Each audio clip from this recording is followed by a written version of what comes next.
Welcome to the Workplace Minute, powered by H3HR Advisors and sponsored by WorkHuman. Thanks for joining me for a quick update on what's important in the world of work. My name is Steve Boese. There's a new kind of employee showing up at work. They have names, they have job titles, they have profile pictures, they can communicate through Slack and email, they manage calendars, investigate customer problems, develop marketing campaigns, they can write software, and they can do all kinds of administrative work. They also never sleep, never take vacation, and never even receive a paycheck. Let's dive in. A fascinating news story from Fast Company takes us inside the San Francisco startup called Anything AI, where artificial intelligence agents are increasingly operating less like software tools and more like members of the workforce. Anything AI has created more than 150 internal AI agents, and about 10 of them are considered essential to the company's operations. And each human employee manages or works with somewhere between 10 and 15 of these agents. And the agents have names and defined roles. For example, Emma investigates reported software bugs by searching through logs, databases, and code, and then drafts responses to the customers. Otis manages engineering operations and forecasts product launch dates. Clementine manages brand imagery. Tilda handles the company CEO's inbox and calendar and prepares his morning briefings. And Zaria helps lead marketing campaigns. And yet another agent functions as the vice president of finance. And then there's JB, who's the AI office manager. When employees want drinks or snacks, they send JB a message in Slack, and JB places the order through Instacart and lets the team know when it arrives. Think about that for a moment. No person on the team opened up Instacart. Nobody searched for the products, nobody put the cart together, or submitted the order, or monitored the delivery. A human simply told their AI colleague what the office needed, and then the agent completed the transaction. Now, that small anecdote may tell us more about the future of work than 100 corporate AI strategy decks. For the past several years, most workplace AI has been framed as assistance. AI helps us write an email or summarize a meeting, analyze a document, or brainstorm an idea. The Anything AI story represents something much different. These agents do not simply produce information for a human employee. They take action. They enter other systems, they execute workflows, they communicate with people, and they complete work across multiple systems and steps. Anything's new platform called Skydive is designed to let people build these kinds of AI teammates by simply describing the role that they want performed. The agent can then be connected to Slack, email, the web, and even gets its own phone number and can be direct messaged. In other words, creating an AI worker begins to look less like installing a piece of software and seems more like writing a job description. And that distinction, I think, matters. When a company buys traditional software, the organization generally decides how people will use it. When a company deploys an AI agent, it's deciding which responsibilities the agentic system will be authorized to perform. So that changes the conversation from a simple software implementation into one that's closer to workforce design. And the productivity potential is obviously significant. One of Anything's engineering agents reportedly helped the company ship 56 proposed code changes in a single day. A human employee directed the agent from his phone while he was away from the office. And the company also used an agent to absorb a surge in customer support volume after another rival app building platform shut down and sent customers over to Anything AI.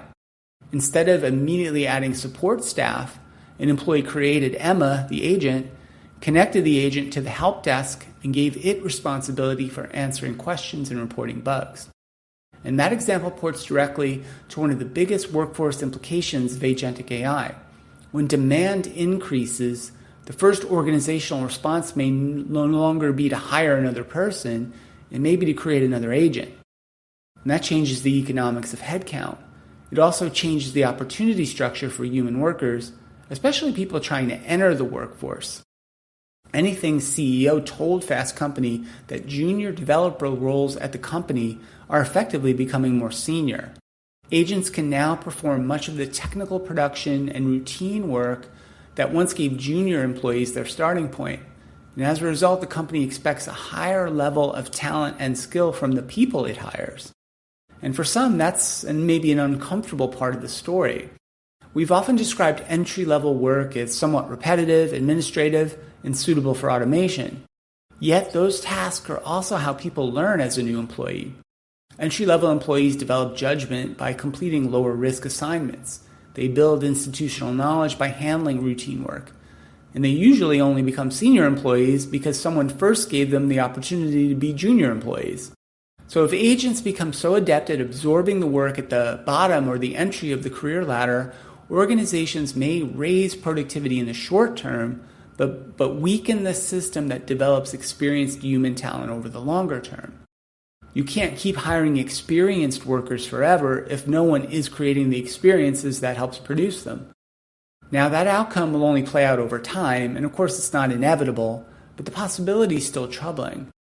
For their part, Anything's leaders argue that human capabilities such as creativity, communication, judgment, and design taste will become even more valuable. That is probably true, but it also raises a difficult question. How are young workers supposed to develop these capabilities if employers expect them to arrive already possessing them? And there are some operational risks as well. One agent incorrectly calculated that the company had lost $1 million because of a credit problem that didn't actually exist. Another agent was asked to prepare outreach emails, but then sent out an unfinished draft. And a marketing agent that was asked to draft one message created several versions and loaded them all into the company's email platform all ready to go. The agents were not refusing to work. If anything, they were too eager to act. And that creates an entirely new management problem. The challenge is no longer simply getting the technology to produce a good answer. It's deciding how far the technology is allowed to go, which actions require human approval, who is accountable when something goes wrong, and whether the organization can reconstruct what the agent actually did. The avatars and the friendly names may make these agents feel like just colleagues. Legally and operationally, they remain systems, exercising authority granted by humans. And while Anything AI may seem like an unusual edge case from a heavily automated Silicon Valley startup, almost none of the work described in the story is unique to a tech company. Every organization has calendars to manage, customer questions to answer, reports to prepare, expenses to review, projects to track, supplies to order, and data that needs to be moved between systems.